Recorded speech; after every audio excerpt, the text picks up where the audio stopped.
Sir, pagawa pong host. Okay, okay.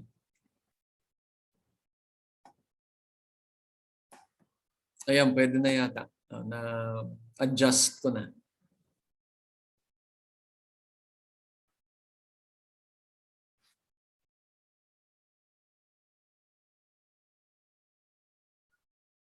Nakakikita po ba? Okay, nakikita ko. Okay pa. Yes. Good evening, everybody. Aldous and I will discuss the metals of civilization as read in the Kasaysayan Volume 2. So, in a Western context, Metal Age is defined in three separate cultural and technological stages. And these are the Copper Age, Bronze Age, and the Iron Age. The Copper Age is defined as the period when copper is treated like a stone, meaning it was only hammered and not subjected to heat treatment such as melting and smelting. The Bronze Age, on the other hand, is the period when heat treatment is finally applied. So what they did during this period is to mix copper with tin in order to produce the true bronze alloy of the Bronze Age. Lastly, the Iron Age is the time in which iron became a workable material for tools and weapons, especially when it is mixed with carbon. So with this in mind, it is important, however, to distinguish the usage of the term Metal Age according to the standards of the Old World and the New World. This is because such differentiation will guide us in our understanding of the Metal Age in the Philippines, more so the different views regarding the emergence of metals in the Philippines. So, kung babalikan natin, the Old World refers to the African, European, and Asian parts of the world, whereas the New World refers to the Americas, such as North America, South America, and Central America. So, going back, the Old World classification of Metal Age offers a somewhat pragmatic approach, since, according to the reading, in the Philippines, being a part of the Old World, archaeological sites were generally identified according to the cultural materials found there. So for example, sa isang place, may nahanap tayo na cobble or flake tool. Ika-classify natin yung place as a Paleolithic site or a Old Stone Age site. If metals naman yung nahanap doon like copper, bronze, gold, iron, Metal Age site naman siya. So contrastingly, the New World classification uses a much more technical approach due to its usage of the terms such as lithic, archaic, formulative, classic, and post-classic. This way, the New World classification integrates descriptions of artifacts with interpretations of material culture and ethnographic analogy. Both the Old World and New World models suggest a succession of stages, indicating a developmental pattern of cultures. Consequently, the chronologies of Philippine prehistory can be divided into these two models. Archaeologists such as Bayer and Fox use the Old World approach, while Hocano and Solheim followed the New World approach. These approaches were seemingly used for conceptual unity since they indicate an evolutionary pattern of cultures, possibly being the result of the prevailing diffusionist perspectives at that time. However, Hatter stated that these approaches might be applicable to Europe, for instance, but not in the Philippines, because archaeological and ethnographic evidence suggests that there are no uniform stages of stone, bronze, and iron ages in the archipelago. The use of copper, bronze, iron, and perhaps even gold, silver, lead, and so on is lumped into one age. Hence, it is fitting that this period be called the Metal Age. Despite the disparities between chronologies, one thing is certain. The Philippines had a Metal Age tradition, as evidenced by copper and bronze artifacts and clay molds.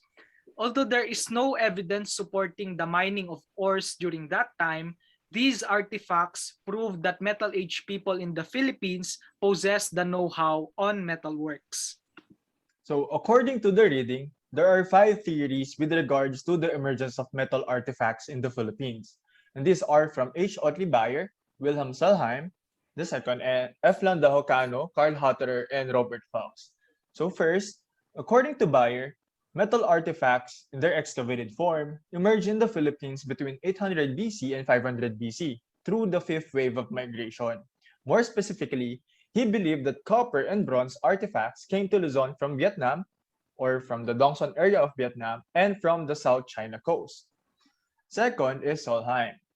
Solheim presented two views regarding the Iron Age of the Philippines. In the first view, Solheim used pottery to define the Iron Age sites in the Philippines. With this, he concluded that the use of Iron Age first began in the Philippines between 400 BC and 100 BC. In the second view, on the other hand, Solheim presented the formative Filipino period from about 1000 BC to the year 500. Furthermore, Solheim divided the formative Filipino period into three periods. The first one is the formative period. The formative period is characterized by the emerging use and manufacture of bronze artifacts. The second is the middle formative period, or the time the first use of iron artifacts in the Philippines first emerged. And the third period is the late formative period, or the period characterized by the change in trade relations. Next is Hokano's view.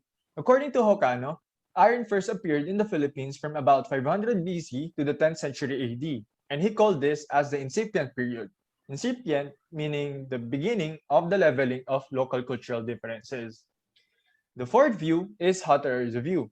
Hutterer claims that the New World and Old World categorizations of metal do not fit in the Philippine context. That is because archaeological and ethnographic data of the Philippines are not applicable to such models. Therefore, Hutterer adopted a theoretical approach and argued that there is no corresponding stone, bronze, and iron ages in the Philippines. Instead, Hutterer proposed that it was the distribution of agricultural systems that led to the cultural evolution of the Philippines. Fifth and lastly is Fox's view. Using data from his excavations in Palawan, Fox surmised that the early period of Metal Age in the Philippines is dated from about 700 BC to 200 BC. Fox used carbon-14 dates in order to arrive at these periods. Therefore, what was traditionally known as the Philippine Iron Age became the developed age of Metal Age for Fox. Now we proceed to describing the Metal Age in the Philippines. According to Hutterer, the tropical Southeast Asian region was inhabited by different groups who had diverse subsistence systems, who would trade with each other when confronted with population growth instead of colonizing new territories. Metal and the knowledge of working with such materials in the Philippines then could have come from interactions in maritime trading.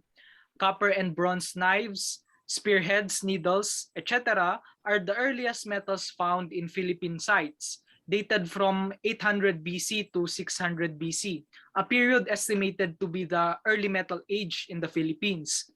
Iron came later at about 370 BC, as evidenced by Tabon Cave complex artifacts. This period is called the Developed Metal Age. The presence of metal created craft specialization. Certain people specialized in extracting, processing, and distributing metals. The presence of iron indicates some sort of cultural and economic sophistication, since these require knowledge on how to mine ores, smelt them, and process them. Although there is no evidence to support the presence of mining in the Philippines, the presence of iron indicates a complex trade network that imports metals to certain islands in the archipelago. When people began developing knives, harpoons, and even needles, advancements in hunting, agriculture, clothing technology, and so on became the result. Metals can also be a sign of social stratification, since these hard-to-produce metals can be utilized as valuable ornaments. Clay molds also indicate that local blacksmiths possess the knowledge on how to recycle and rework metal. In the early 20th century, Jenks noted that Igorot weapons were manufactured from reworked cast iron pots or bar iron from China obtained from Ilocos Sur. Cole, on the other hand, noted that the Ifugao manufactured metal tools using a typical Malayan forge, all of which indicate an ancient and extensive knowledge of metallurgy. Up to this day, metalwork is still practiced in the Philippines. An example would be the blacksmiths of Larion in Tuguegarao in Cagayan, who mainly produce bolos similar in structure to those produced in the Metal Age which you can see in the slide. We end our discussion there, and we hope to continue the discourse with your questions. Thank you very much. Thank you. Okay, thank you very much, group number 1. We move on to group number 2. Sir, si Rachel po yung mag-represent. Sige, Rachel Oscano. Okay, sir, wait lang po. Okay.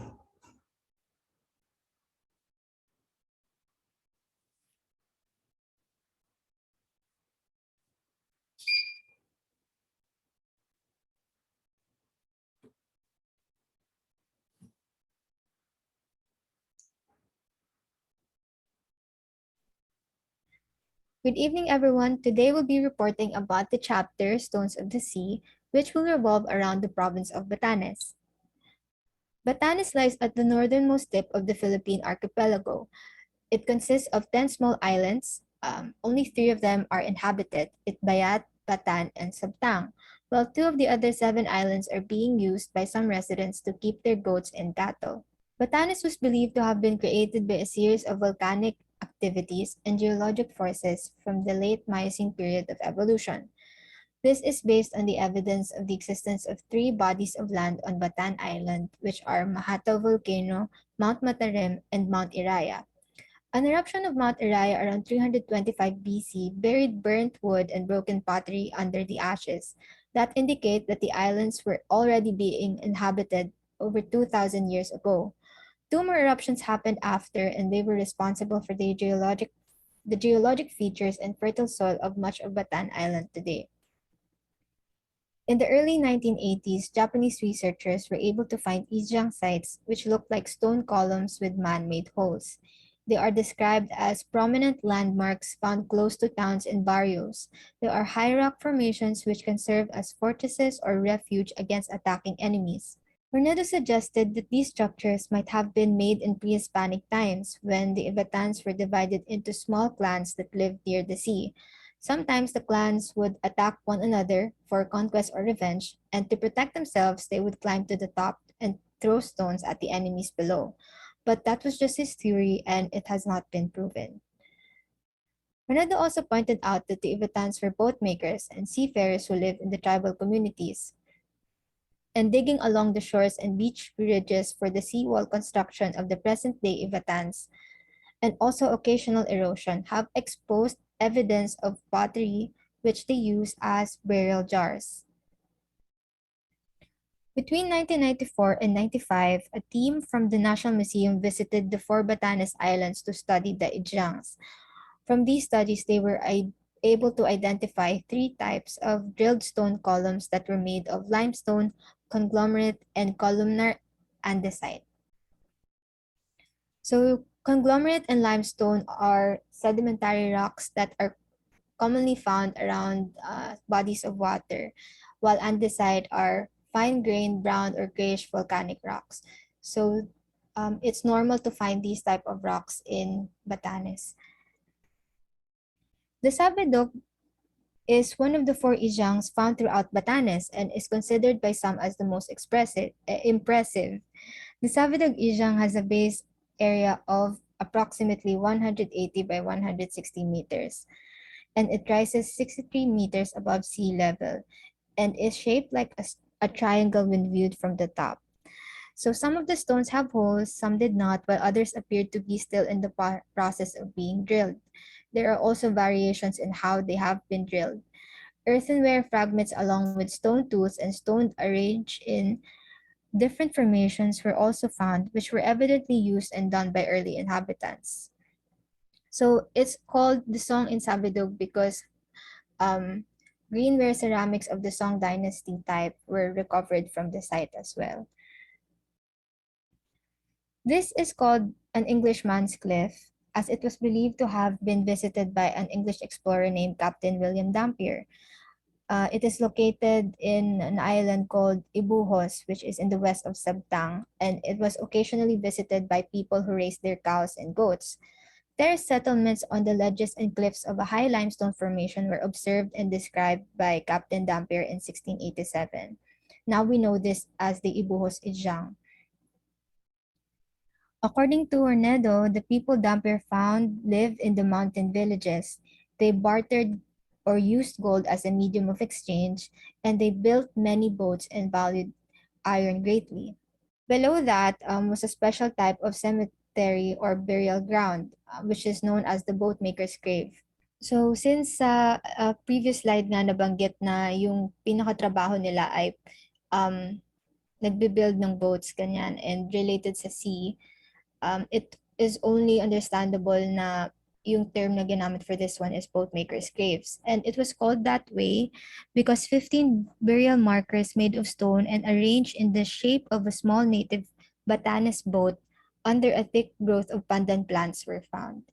So the stones were positioned on a slope, and the formations could be considered as the first archaeological evidence of a truly barangay or boat-oriented society. So in one of the graves, or grave number 1, complete skeletal remains of a child between 5 and 10 years old were found under a stone burial marker measuring about 2 meters in length and 1 meter in width with 2 prominent headstones. Radiocarbon or C4 dating revealed, however, that the particular grave was only over 100 years old. Ayan. So to continue our discussion, let us now proceed. Are these structures symbol or structures that were used? Ganyan. And this time, the National Museum team made many other discoveries relevant to the origins of the Philippine archipelago. As a matter of fact, archaeologists has hoped to find prehistoric fossils such as those of elephants, stegodons, and rhinoceroses, similar to those found in Cagayan Valley and Pangasinan, mainly because such finds would have reinforced the long-debated land bridges theory. Next slide po. Ayan. Another hypothesis which resurfaced for consideration was the Austronesian northern origin of Peter Bellwood. This is the belief that Austronesians came from Taiwan and Batanes, pababa, to Mindanao and Sulu, rather than the common belief that Austronesians came from Mindanao and Sulu, paakyat ng Luzon, Batanes, and then Taiwan. And also, despite the discoveries in Batanes, the province remains a region of untapped archaeological potential. So meron pa, hindi pa extensive yung excavation na nangyayari sa Batanes. Next slide po. Ayan. So despite Bellwood's ideas, no clear ceramics have been found which may indicate early Austronesian movement in the area.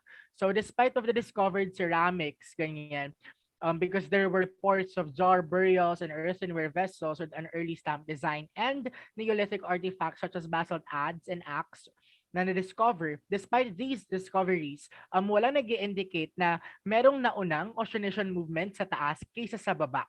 Therefore, walang evidence or hindi sufficient or hindi yun nga, walang evidence yung idea ni Bellwood na sa taas nang galing ang Austronesians. Next slide po. However, still, the most interesting archaeological find na nasa Batanes is the Ijang and the drilled stone columns. Ijang was thoroughly discussed by Rachel earlier. Now we will be discussing what the drilled stone columns are. Ayan. So the drilled stone columns are columnar stones with drilled holes that are labeled micromegalithic structures.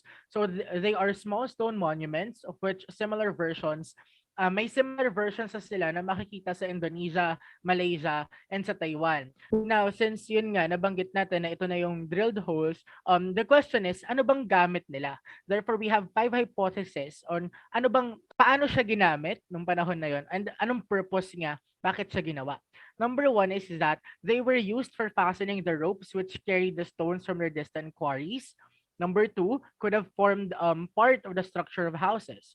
Number 3, they could have served as anchors for ships around 200 BC. Number 4, may have been used as navigational guides for sea vessels. And number 5, may have served as symbols of religious, political, and social status.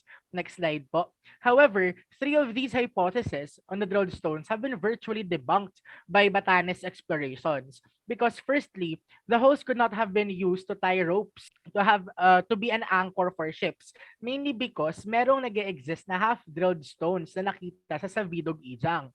At the same time, hindi din siya pwedeng maging navigational guide because there are drilled stones na curved yung holes niya. Therefore, it will not grant you or it will not give you a straight view across dun sa stone kasi nga pa-curve siya. Ayan, so hindi mo makikita yung other side. However, as we can see, there are two remaining theories that can still be tested through future archaeological excavations. So una dito is that the stones yung mga stones na ito is pwede na nagamit to build houses at the Ijang.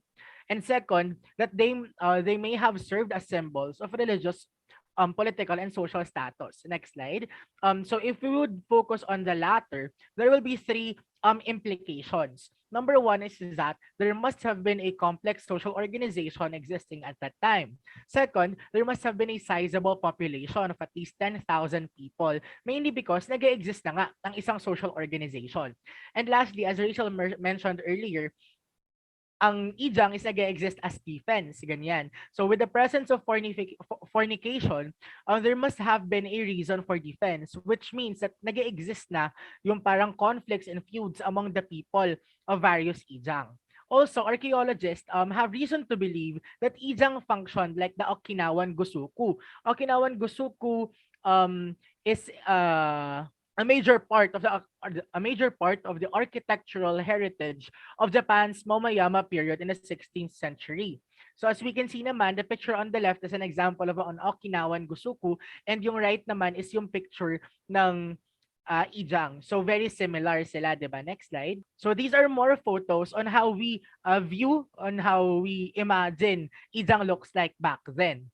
So comparative studies have revealed a remarkable similarity between the Savidog Ijang and the Okinawan castles. Ayan, so meron silang pinagkakapareho. Ayan, so first, the builders of the Ijang and the Okinawan Gusuku were very selective in their choice of natural topographies to be utilized, and they made interesting modifications in terms of their environment that they are living in. Ayan, so makikita naman natin that the Ijangs and the Okinawan castle strategic locations are in high places na parang we can really see how the interplay of culture and nature are, ganyan. And secondly, the artifacts recovered from the Savidog Ijang, as mentioned by Rachel earlier, na yun ng song-type ceramics and Chinese beads of the 12th century, corresponds perfectly with the foundations used for the Okinawan castles na ginawa on the same period then. So, which is the year 1200. Ayan. In fact, so yon, some song-type ceramics were copied by local potters. So, a fact evident in the earthenware shards retrieved. So, yung mga potters ang ginagaya ni song-type, yung parang itsura ng mga song dynasty ceramics, ginagaya nila. So, some of these ceramics were similar to those seen in pictures published by the University of Kumamoto in 1983. Therefore, we can say na the significance of the Ijang in the development of social political structures and systems in the Philippines is a topic worthy of further research because it really shows us na possible na meron ng sariling social structure, may sariling social organization, and yung amount of people living in that society. Ayan. Next slide po. Ayan. So, as mentioned earlier by Rachel, very fond sa boats, ganyan, ang Ivatan sa Batanes. And also, as we have mentioned earlier as well, burial jars of various forms and sizes are yielded in the Batanes area. And mapapansin natin that burial jars can also be seen sa Taiwan and Okinawa, Japan, which we may assume that they must have a common area na nag-exist somewhere. Ayan, next slide po. And also the significance of both of stone grave markers, definite evidence for both centered Filipino communities. And as explained by Rachel earlier, di ba, yung mga libingan, parang sa ilalim yung bangkay, tapos sa ibabaw yung stones is nakahulma bilang bangka. And at the same time, it is also important to note na the house was always seen in relation to the boat. So how? Next slide. Ayan. We can see this through looking at the inhabitants of the same village as they look at themselves belonging on the same village boat. So technically, belonging on the same family, belonging on the same barangay, the sense of belongingness. And at the same time, the village boat also refers to a large communal boat used for marriages, alliance renewals, warfare, and death. Next slide. Ayan. So yun naman siya. And at the same time, yung sa view ng mga tao noon sa mga bangka, it can be a paradigm on how we can explain where the concept of barangay came from. Ayan. And lastly, the Vikings of the East. As we all know, the Vikings, or in the Viking Age, the Scandinavians moved beyond their homelands in present Denmark, Norway, and Sweden to trade with the Muslim Middle East and the Western Christendom. Ayan. So, ano bang relationship? Parang bakit sila biglang naisama if we're talking about Batanes? Ganyan. Obviously they have similarities. For example, the Vikings also buried their dead either in actual ships or in boat-like stone burial sites, which signified that seafarers were buried underneath. So the boat or ship settings may have been models, symbols, or substitutes for real boats or ships in the earlier times. Ayan. So they were the expressions of people accustomed to the sea. And as we can see here, there have been a parallel development between Batanes and the Vikings. Kasi never naman bumisita yung Vikings sa Batanes. Kaya imposibleng maiiwan nila yung impluwensya nila sa Batanes, di ba? May parallel development lang sa kanilang dalawa, mainly because they are very much alike in terms of their adaptation to the environment, which affected their cultural evolution. Yun naman siya. So, next slide po. So that is all. Thank you for listening, and we are now open for your reactions and questions. Okay, thank you very much, group number 2. Before we open the floor for questions and comments, basahin muna natin yung chat message. Kung meron, wala na po kaming tanong. Wala na daw tanong si Nicole. Pero yung mga iba baka meron pa. Okay, sige. So the first would be Shania. Question ko lang po sa first group, sir. Meron bang differences regionally yung mga metal artifacts na nahanap sa Philippines? Okay, from your readings, first group. Hello po. Dinig po ba? Oh, nadidinig. Kung titignan po natin si Solheim, merong pagkakaiba kasi parang gumamit siya ng parang pottery to determine the metal age of the Philippines. So parang gumamit siya ng mga iba't ibang artifacts mula sa Kalanay, sa Bau, sa Novaliches, sa Lobok. Tapos kung titignan mo naman yung kay Fox, gumamit naman siya sa Palawan. So doon yun yung pagkakaiba. Aldous, baka may madadagdag ka. Pwede ulit yung tanong, hindi ko narinig ng mabuti. Sorry, ano yun? Sige. Pwedeng Kung- pakiulit po yung tanong. Kung meron bang other differences regionally yung mga metal artifacts? Okay, so actually merong nabanggit dito sa reading na may differences sa per region, which would indicate somehow yung parang sa design, although magkakaparehas sila ng general structure, yung artifacts like yung mga bolos, spears, ganon, may konti silang differences that would indicate kung saan galing, kasi hindi siya mass produced na bagay, like sa local blacksmiths lang siya confined, no, yung production sa local blacksmith. So magkakaroon talaga ng local differences sa design, no, like meron yung mga harpoons na may parang may usli sa gilid, ganun, meron yung mga diretso lang na harpoons, ganun. Ay, pag makikita nyo dun sa slides namin na present kanina, meron yung parang chip sa gilid na iba-iba yung laki, ganun. So although parehas sila ng general structure, may pagkakaiba siya sa design per halimbawa merong design sa Palawan, merong design naman dito sa Northern Luzon, parang ganon. Okay. So posibleng may pagkakaiba, no? Across regions. Pero pag titignan natin halimbawa yung material na ipinanggawa, no? Generally magsisimula yan sa bronze, copper, and then magpo-progress sa puntang iron, no? Bakit ganun yung metal age natin. No? Ano ba yung why this ano no? This pattern no na nagsisimula sa isang particular kind ng metal o punta sa iron.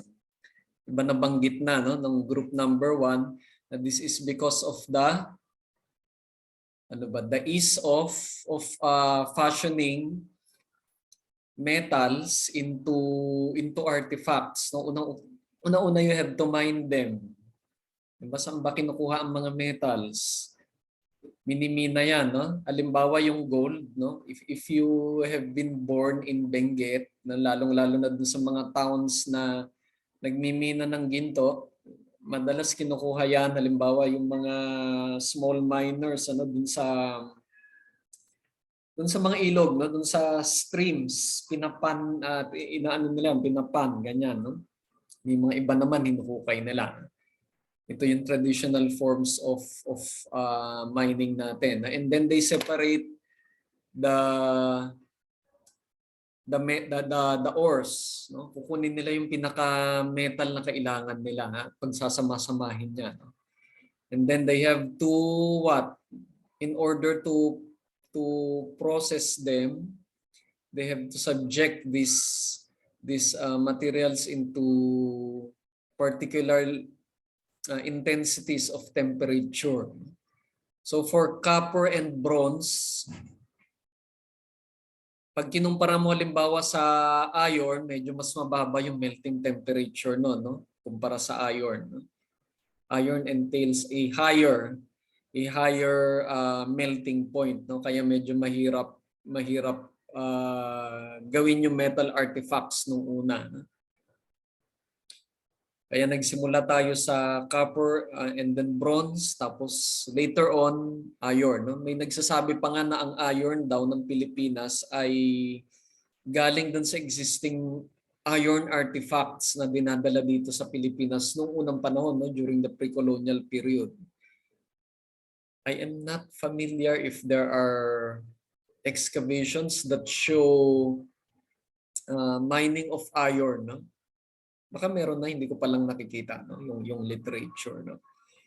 Pero generally, the convention during the past years was that iron artifacts as made in the Philippine archipelago, for example, would have come from existing iron that was traded in from other countries, for example the mainland of Asia, no? Halimbawa meron silang mga iron vessels doon, and then pag nagsawa siguro yung mga tao sa Pilipinas, tinunaw na nila, ginawang bagong artifacts. Okay, that would suit them. The same way as what we are doing, I think up to now, no? For those who have retained their iron foundries, traditional iron foundries. Nakapunta na ba kayo doon, yung mga traditional foundries natin? I have the last one I have seen was in Ifugao, meron pa as of 2005. Hindi ko alam kung meron pa ngayon. Yun yung sort of kalan na ino-oxygenate or pinapump nila ng hangin through yung hinihila at push and pull process. Tapos yun yung nagbubunga ng hangin para mas tumaas yung temperature, no? Mas lumiyab yung apoy at sa ganun ay matunaw nila yung bakal, kay iron or bakal, para magawa nila papunta sa isang bagong artifact. Ganun yung ginagawa doon, no? Sa Ifugao and yes, yung sa Cagayan na nabanggit, even in Mindoro, no, among the Mangyans, I have seen it also. And that was in the year 2000, no? Medyo may katagalan na. Hindi ko alam kung na-retain pa nila yon, no? At ganun yung yung ginagawa nila, they get iron materials from halimbawa from tricycle or jeep, yung mga parts, no, na hindi na kailangan. and then they melt it and then turn them into, halimbawa, yung mga gulok, ganyan, no? Yung mga itak or small knives, no? Or some other metal implements, no? Pero madalas mga gulok, no? Gulok at itak. Okay, o kaya yung pangtabas, panghukay ng lupa, pantanim. Okay, ganyan yung mga ginagawa nila. Okay, Amiel, kaya Biab. Amiel.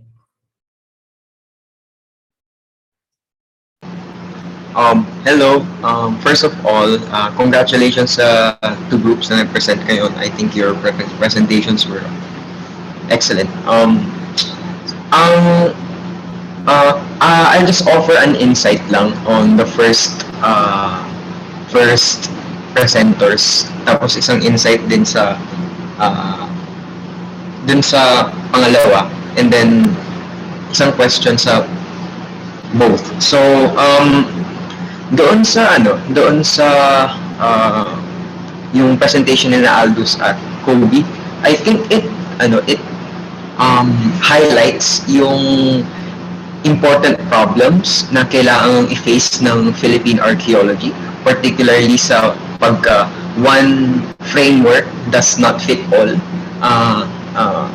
Kasi we are exposed to the notion na ganoon yung cultural evolution, na ang Western civilizations are perhaps a pinnacle of cultural evolution, pero recent developments have shown quite otherwise, na yung hindi reducible sa kung ano yung experiences at developments sa society ng Western societies, ang experiences ng whatever Eastern societies, gano'n. So I'm quite interested to ask this, pero doon sa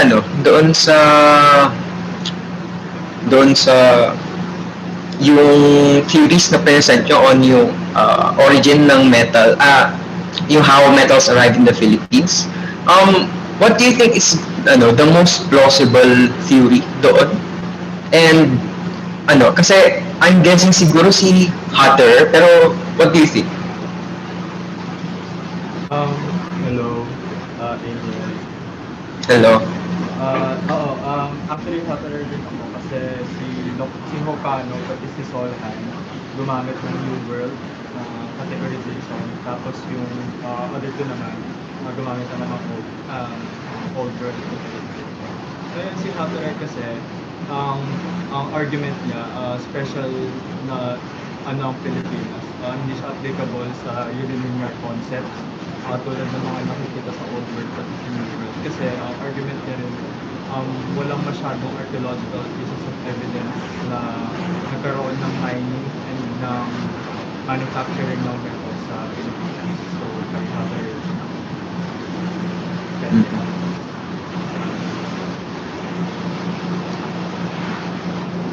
Kuan lang, update ko din nawala yung parang may background. Hello? Hello. Sino na ang nagsasalita? Okay, so si si Camarillo. Hatterer, napakinggan na ba natin? Okay na, si Camarillo. Amiel? Yes po. Opo, okay na po. Yan pa yun.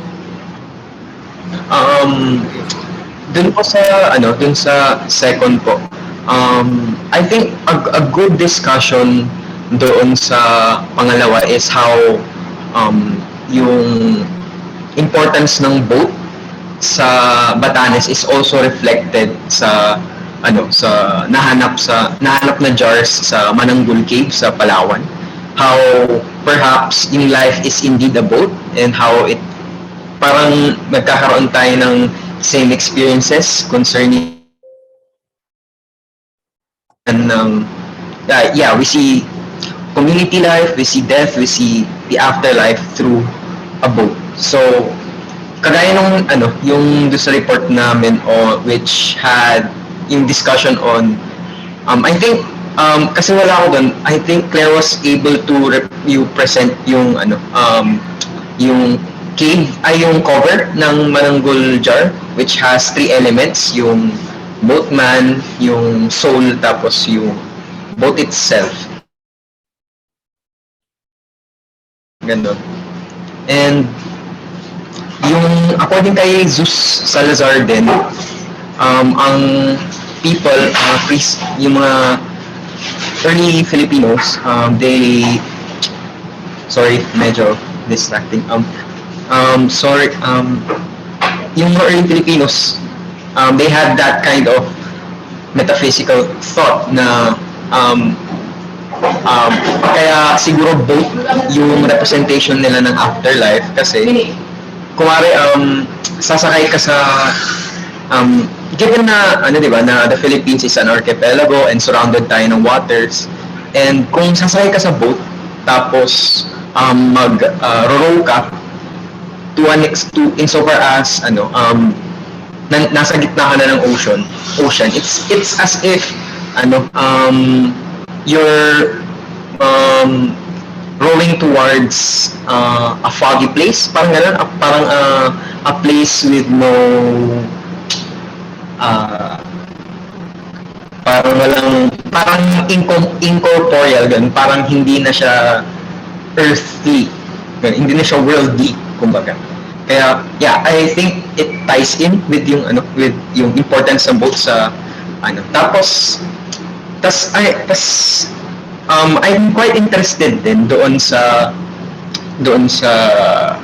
yung primary tas secondary burial na ginawa sa sa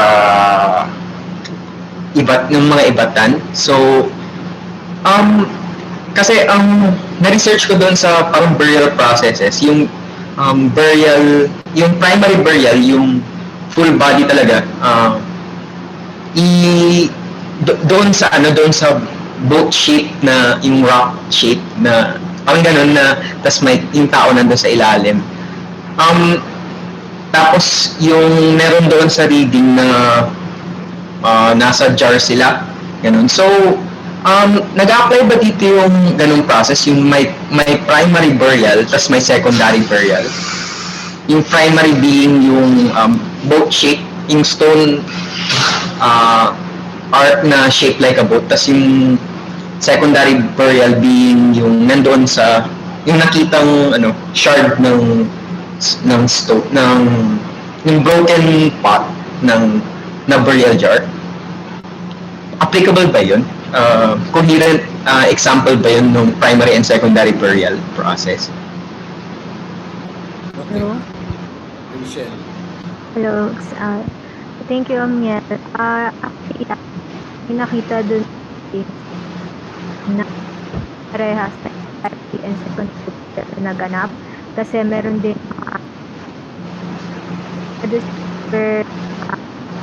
na parang nasa sila nung kumbaga nasa nung mga stones pero nakalagay sila sa pot. So I think yun ba yung meaning mo?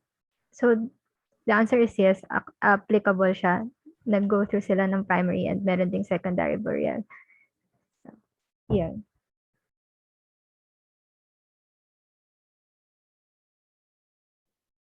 Okay. Sa Batanes, we could expect a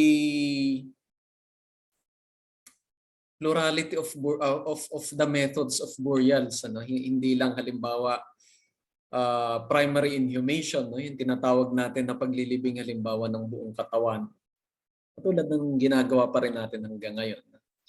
And then there were also some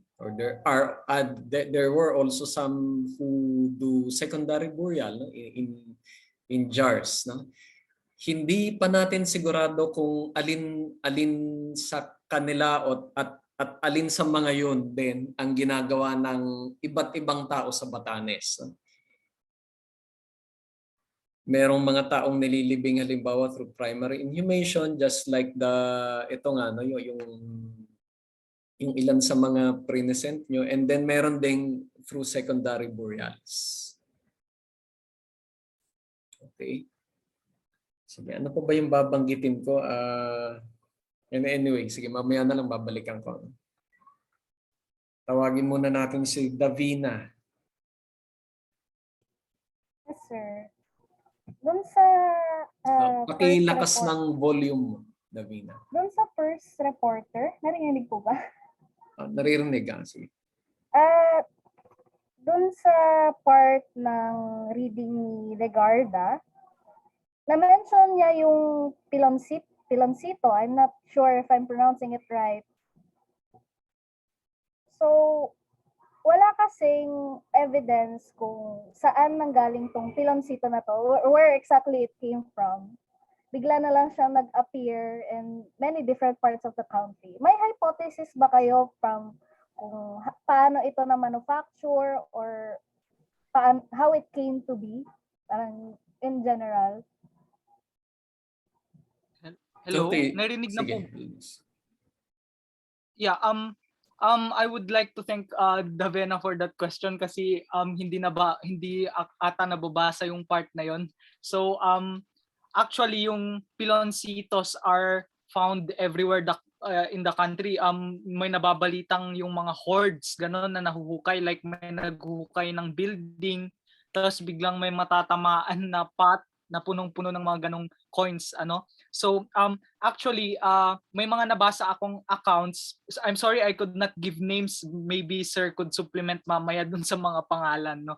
Like may nababasa akong accounts na nung pre-Hispanic era, marami nang ano ng gold dito sa Pilipinas, like if you look at the Boxer Codex, yung princess ng Cagayan may golden bracelet, may golden necklace, ganon. Tapos yung mga tao sa Visayas na mga Timawa, ganon, may mga chain, golden chains, ganon, ano. So meron din yung mga archaeologists na nagsasabi yung parang may fabled El Dorado dito sa may mountain province somewhere near Ilocos, parang ganon. Tapos ang isang hypothesis dyan is dati nang may trade ang Pilipinas noon pa, dahil remember sakop tayo ng political structure ng Srivijaya Empire, ganon, Majapahit Empire. So maybe may connections, like remember may mga raha tayo, ganon. So baka nanggaling dun sa mga imported yung mga piloncitos sa atin, like ini-extract siguro sa Indonesia for example or sa mainland Southeast Asia tapos ini-import dito. Baka ganon. Yun din yung nakalagay dun sa reading na baka nanggaling sila dun sa era ng Srivijayan Empire. So yun yung isa sa mga hypothesis na naibigay sa reading.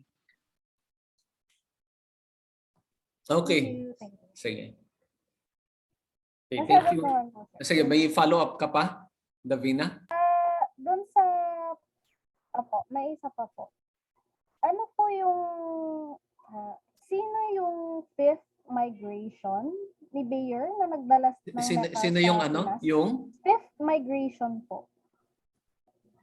Hello po. According kay Bayer po. Hello po. Hindi po siya inherently sinabi sa reading, pero kung yung wave migration yung pagtutuunan natin ng pansin kay Bayer, merong mga Negritos, merong mga Indonesian, tapos merong mga Proto-Malays, pati Deutero-Malays. Ngayon, ang sabi po sa reading, nagmula po yung mga, according kay Bayer, nagmula po yung mga metals sa Vietnam. More specifically, dalawang part ng Vietnam. Una sa Northern Vietnam, yung sa Dongson culture nila, which is yung heart ng cultural practices sa Vietnam, sa Northern Vietnam. And then sa Southern Vietnam is yung sa Sayon, sa Sayon culture, yung ginamit din ni Fox. So, tapos, una po, yung sa Vietnam. And then yung pangalawa po, sinabi rin po ni Bayer na nanggaling sa South China Coast. Nagsusupport po dito yung argument na parang sinasabi ng mga researchers na yung mga early civilizations ng mga Chinese, nagkaroon sila ng parang development regarding Metal Age, tapos na-influence nila yung mga karating lugar. So, yun po. Okay. Yung tungkol sa Metal Age origin. Anyway, yung ano muna, yung Piloncitos. Yung Piloncitos, ang topic na yun ay para, kailan ba yun? Para doon sa susunod na module, no? Yung second millennium CE, no? Kung saan naging laganap na yung trade, no? Kasi sinabi nila yung Piloncitos daw, maaring galing sa mainland Southeast Asia, ganyan, or siguro sa Java, no? Kasi doon unang nakita yung mga yan, no? Archaeologically. And then later on, because of trade, it went to the Philippine archipelago, no? Kaya nung mga halimbawa nung time na dumating yung mga Kastila sa Pilipinas, yung mga chroniclers ay doon sila nakakita ng mga bagay na ito. Okay, so that would be around the second millennium CE na, no? Yung the later pre-colonial period. And then ano pa ba yung binabanggit natin, yung tungkol sa Metal Age origins. Kaya sinabing baka sa coast ng Indochina, halimbawa dun sa Northern Vietnam, ganyan, na pumunta later on sa Central Vietnam, kaya doon nagsimula yan, kasi nandun yung pinakamatatandang evidence natin ng metals sa Southeast Asia. Nagsimula yan doon sa Northern Vietnam, halimbawa, no? So at that time, it was the first millennium BCE. Okay, so wag kayong malilito dun sa mga ano natin na yung first millennium BCE to first millennium CE tapos second millennium CE, no? Yung metal age natin by convention, no, ng Southeast Asia at Pilipinas nagsisimula sa first millennium BCE. Okay, but during the second millennium BCE and even the third millennium BCE, paatras ito, meron ng bronze sa China, no? Halimbawa yung mga early dynastic periods ng China, no? Ano ba yung mga early dynastic periods ng China? Halimbawa yung Shang dynasty, no? The Zhou dynasty, yan. Lalong-lalo na yung Shang, which is at the or in the second millennium BCE, no, meron na silang bronze, no? Kaya nila natalo halimbawa yung mga neighboring paano ba natin sasabihin, tribes, neighboring polities na lang, no, in order to integrate them into a strong kingdom, no, ruled by the Shang families, no, the dynasty, dahil kasi doon sa mga metal artifacts na meron sila, no? Aside from, of course, meron silang halimbawa kabayo, ganyan, no? And then they also have war transportation, no, and weapons in order to accomplish this. Kaya doon nagsimula yun, no? Yun yung mga matatandang ebidensya natin ng bronze. And then pagdating sa Southeast Asia, yung pinakamatanda ay nandun sa Vietnam, no? At around that period, pero increasing in the first millennium BCE. No? And then later on, naging laganap na sa buong Southeast Asia, no? Yung theory na ating na ipinapakita dito, no? In order to explain the spread of metal technology and use would be the theory of the Sawin-Kalanay cultures. Bakit Sawin-Kalanay? Kasi part of the people or the peoples living in Indochina, no? Particularly the ones living on the coast of Vietnam are and still are Austronesian speakers. Diba? Pag sinabing Austronesian languages, ano ba itong mga language na ito? Diba? Binanggit natin last meeting, ito yung Tagalog, and then Ilocano, Cebuano, Kapampangan, Pampango. Practically all native languages of the Philippines. Ano pa? A big part of Indonesia. Hindi lahat kasi yung part na nandun sa Irian Jaya, no, or sa Papua would belong to another language family, at iba rin yung genetic makeup ng mga tao doon, no? So Bahasa Indonesia would be part of the Austronesian family, and also Bahasa Indonesia is based on Malay, no? Na ginawa nilang national language for Indonesia, yan, kaya Bahasa Indonesia. Yung Malay na ginawa naman nilang national language for Malaysia, yun yung Bahasa Malay or Bahasa Malaysia.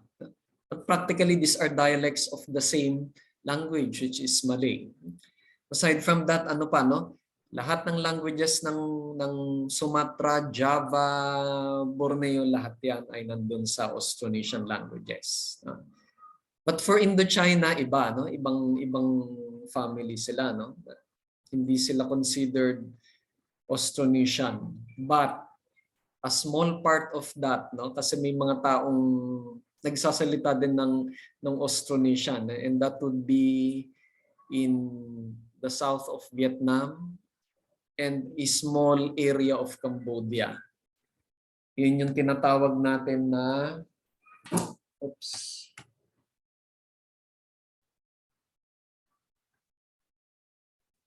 na ethnic group ng mga Cham, from which came the name of Champa. Okay, up to now, nandiyan pa rin yung mga Cham. Okay? Nandiyan pa rin yung mga Cham. Sila yung mga Muslim ng Vietnam at ng Cambodia. And they are today ethnic minorities of those two countries, no? But before that, there was a kingdom known as Champa, at sila yan, no? Yan yung mga tao dyan, Champa. And it was a big kingdom. It was perhaps an empire, no? Many would consider it an empire. And this occupied central to southern Vietnam. So before that, presumably, may mga Chams na rin doon, no? Before that kingdom of Champa. At sila, no, nung Metal Age period, sila yung nakikipag-trade, no? Sila yung may trade associations with the Philippines, with Indonesia, kung kaya't nadadala nila yung cultural innovation ng Indochina, no? The mainland of Asia, into the Philippines. Okay, so yan yung sinasabi ng teorya kung bakit nakarating yung metal technology sa Pilipinas, no? Yan din yung sinasabi yung gustong sabihin ni Solheim dati tungkol sa Sawin Kalanay cultures niya. Okay? So Champa was a strong kingdom, no? or empire, at ito yung nakakalaban palagi ng Angkor ng Khmer Empire, no? Minsan natatalo niya yung Khmer Empire na sinisira niya. So, nandun yung mga accounts na sinusulat ng mga emperors ng Khmer, no? Ng Angkor Wat, na ang mga Champa ay mababangis, ganyan, no? And they were even trading up to the time of Butuan, no? With Butuan. Diba? China was also trading, no, with Champa. So malakas na empire yan, no? Such that siguro, no, nakaisip na talunin ng mga neighboring kingdoms itong Champa. The Vietnamese were confined to the north, no, during that time, no, when Champa was still in existence, no? And then later on, after breaking from China, no, because the Vietnamese were a province, no? It was a province of China for a long time, and then after breaking apart, no, from dynastic China, nagsarili at naging powerful, no? Eventually during our colonial period, no, when the Spaniards were already here, they extended their influence, no, and their rule towards the south until they conquered lands of the Chams, no? Yung Champa, and then eventually the empire of the Chams disintegrated, no? So lahat yan Vietnam na ngayon, no? Hanggang dun sa mouth or estuary ng Mekong River, no? When before it was ruled by Champa and Angkor. Okay, so hindi Vietnam yan, no? Yung ngayon na Saigon, no? Na Ho Chi Minh City, it was not really Vietnamese during that time. It was Chams and Khmer. So aagawan sila doon. And then later on, naging Vietnamese na. Okay, so the last reactor, Samantha.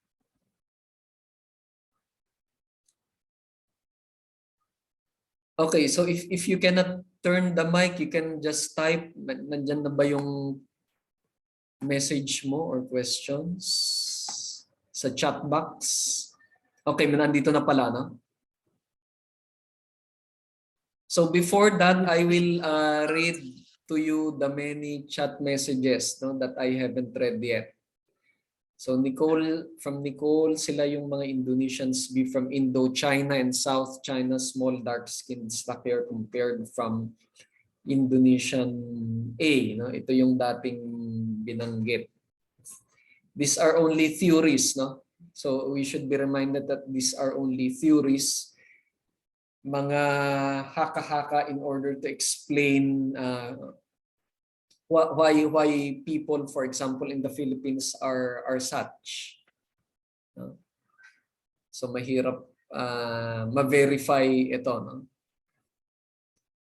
Ngayon gumagawa sila ng mga paraan. For example, genetic studies, ganyan. No?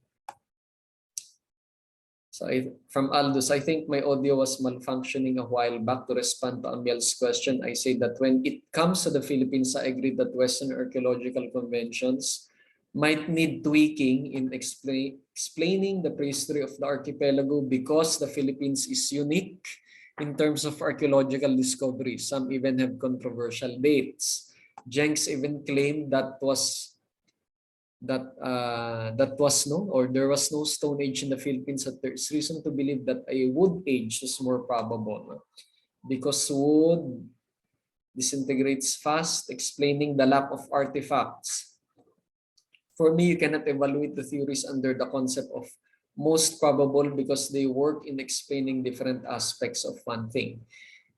There are intersections and there are disagreements. Perhaps a more intriguing question would be about the formulation of a unified theory of Philippine archaeology. So that is why nowadays we are having discussions. So for example, those when archaeologists, Filipino archaeologists meet in conferences, they present papers on how to reorganize, for example, the chronology of Philippine prehistory. So maraming mga discussions about that. I think I will give you some. I don't know if I've posted some. No? For example, like the paper by Dr. Vic Paz. No? Hindi ko alam kung nailagay ko na. From Shania, same ba or similar sa Balangay yung boat ship na sinasabi kanina ng second reporter sa nag-reflect ng community life? Nasagot na yata natin ito, no? Kung same. May pagkakaiba ito, no? Kasi yung Balangay boat kasi ay presumably gawa sa Butuan, no? Which is in Mindanao. At iba naman yun nandun sa Batanes, no? Kung gumagawa sila doon. From Samantha, finally. No? Hello, everyone. I can turn on my mic, but I'd like to say na clear po yung both reporting. So, job well done. Perfect kayo dyan. Nasagot na yung previous questions ko kasi nagtanong na ng reactors. So, easy na lang to. Promise. Anyway, for my questions, sa second group muna. Since ang interesting ng report, I'd like to ask for visual examples ng jars and other artifacts na nabanggit ninyo kanina. Meron ba kayong pictures na ganyan? Thank you so much. And para naman sa first set of reporters, ano-ano pang mga artifacts ang mga mahahanap during the Metal Age? So we have discussed this last week, I think. Sinabi ko sa inyo kung ano yung mga artifactual criteria in order to say that the site is of the Metal Age period. So you have to review this, lalong-lalo na yung mga nag-report, pati the rest of the class.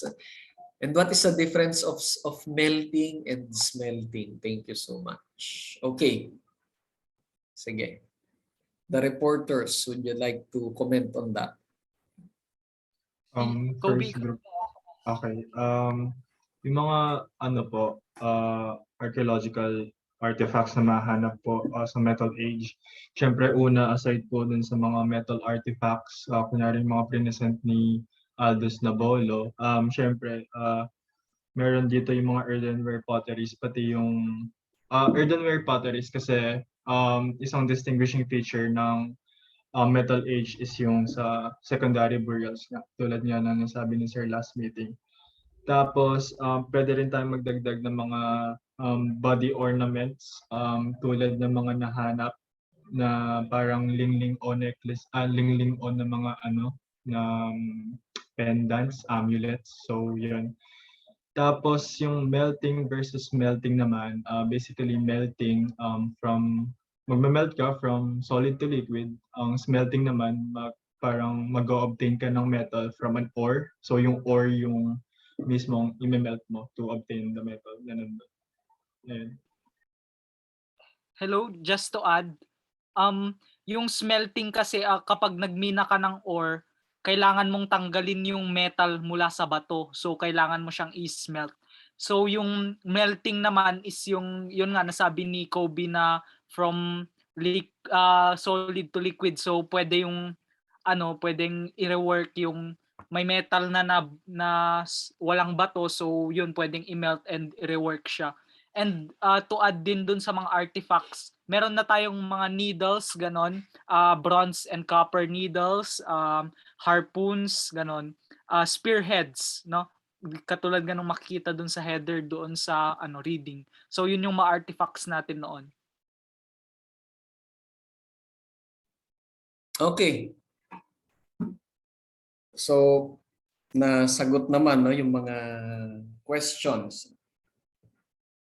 Yung tungkol sa sa pottery ng Metal Age, again, do not confuse the pottery of Solheim, di ba? May sinasabi siyang mga pottery, halimbawa yung Sawin Kalanay, type of pottery na yung mga patterns, ganyan.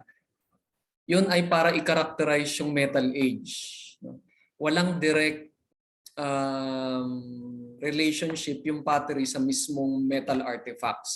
But the pottery designs, pottery form, were used by Solheim in order to characterize that period in Philippine prehistory. So halimbawa, ano bang type ng pottery meron nung period na yun na tinatawag natin na Metal Age? Yun yung objective niya. Okay. Mas ganun dapat tignan. Sige, Aldous. Meron din po yung discovery ng pottery na actually related talaga siya sa Metal Age, which is yung clay molds, yung ginagamit pang forma ng axe. Yeah. Doon binubuhos yung melted na iron and nagkakaroon ng form yung axe. Okay, so aside from the halimbawa household vessels, yung mga palayok, ganyan, or burial, ano ba natin sasabihin, pottery, ganyan. No? Meron din halimbawang mga pottery forms na para sa manufacture ng metal artifacts, no? Tulad ng sinabi ni Aldous. Okay, so additional points. Paano natin malalaman na so nandito tayo sa metal period, ano ba yung mga metal age period? Ano ba yung mga mga social and socio-cultural events na nangyari dito sa Metal Age. Sige, Carlo. For me po, dahil merong pag-manufacture nga po ng mga metals, ibig sabihin parang nagkakaroon ng surplus sa mga metals. So pag nagkakaroon po ng surplus sa metals, mas nagkakaroon po tayo ng mas sophisticated na mga societies. For example, mas nagkakaroon tayo ng more specifically chiefdoms. Mas nagkakaroon tayo ng hierarchy dahil dun sa surplus and dun sa pagkakaroon ng mga metals na po. Ayun po. Okay. So pwede po nating sabihin na merong intensification ng trading. Tapos from that, nagkakaroon ng sophistication ng kinds ng societies. Ayun po. Okay, so dito sa period na ito, nakikita na natin yung pagkakaroon ng intensified, hindi lang trade, pero ranking, no? Ranking ng society. At yung trade, yun yung isang dahilan kung bakit nagkakaroon ng ganito. Yung stratification ng society, ranking, na nagkakaroon na ng maraming levels. Kung dati halimbawa nung Stone Ages, relatively egalitarian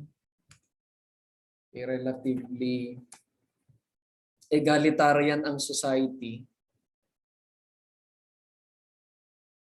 Ngayon, mas nagiging rank na. Okay? Dahil dun sa, well, according to Marxists, halimbawa, because of the control of wealth, ganyan, of labor, nagkakaroon ito ng pagkakahati sa lipunan at yung isang class ginagamit yung isang class na within that society. So dito din lumalabas halimbawa yung pagkakaroon ng the ruling class or ruling, sabihin natin ruling elite, no? Yun yung popular term. Ruling elite and the rule, no? Or the commoners. Ano yung mga archaeological correlates natin ng stratification?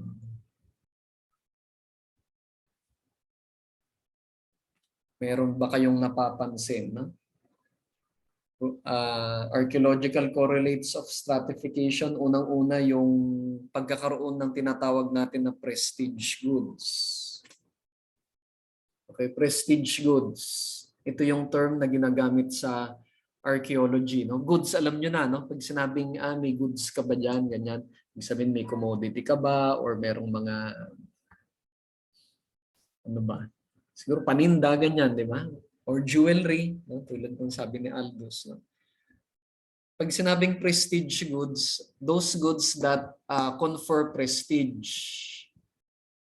Halimbawa, would a pencil confer prestige? Siguro pag bagong-bago itong pencil at walang nagmamay-ari pa nito, no? At ako lang, no? It would be a prestige good. No? Pero kung ngayong mga panahon na ito, no, sasabihin natin na prestige goods ang pencil, hindi na. Ano yung pwede nating ituring na prestige goods? For example, blue and white porcelain. Why? Because only the elite class would have that. Certain types of earthenware pottery, especially those which have been specially made, no? And only for that kind of social class. No? For example, only for the ruling elite. Could also be considered as prestige goods. Okay, yung mga beads, halimbawa, gold beads or beads made of precious stones, that would also be considered as prestige goods. So that would be a criterion for considering an archaeological an entity or a site as having a higher status. Ano pa? Ano pa yung archaeological correlates natin ng rank? Binanggit dun sa report, no? Dun sa Batanes report. The building, for example, or the establishment of defensive structures. Bakit defensive structures? Kasi may pinoprotektahan sila. 'Di ba?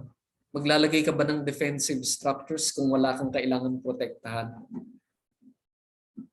Siyempre palaging yung objective mo pag naglalagay ka, for example, ng fence in order to delineate ownership. Pag nag-cross ka dun sa fence, that would be trespassing. And I could charge you, no, with that, no, with trespassing. Ganun din halimbawa yung hiding jewelry or money in in the safe, for example, no? Kasi pwede ko namang siguro kung hindi valuable yung pera, pwede ko lang iwan diyan, no? Pwede kong iwan sa kalye, no? Pero hindi, no? I have to protect that, no? It is my own and someone would try to get it, no? Because it is valuable, no? So I have to defend it. Ganun din halimbawa yung mga towns nung unang panahon, no? or settlements. Ano pa? Yung long distance trade, no? Intensification of trade, no? Kasi nung nagbanggit dito, no? Yung stay tuned. Si Shania ba? Shania. Stay tuned po sa report namin sa Thursday tungkol sa intensification of trade, no? Okay, that is also one sign of stratification. Kasi doon sa intensification of trade, doon mo nakukuha yung mga blue and white porcelain, the stoneware from other countries, iron vessels, which are not manufactured in the locality. Okay, long distance trade, lalong-lalo na, no? So meron silang term, no, yung mga archaeologists. Long distance trade. Long distance trade. Kasi pwede ka naman mag-trade within your vicinity. For example, the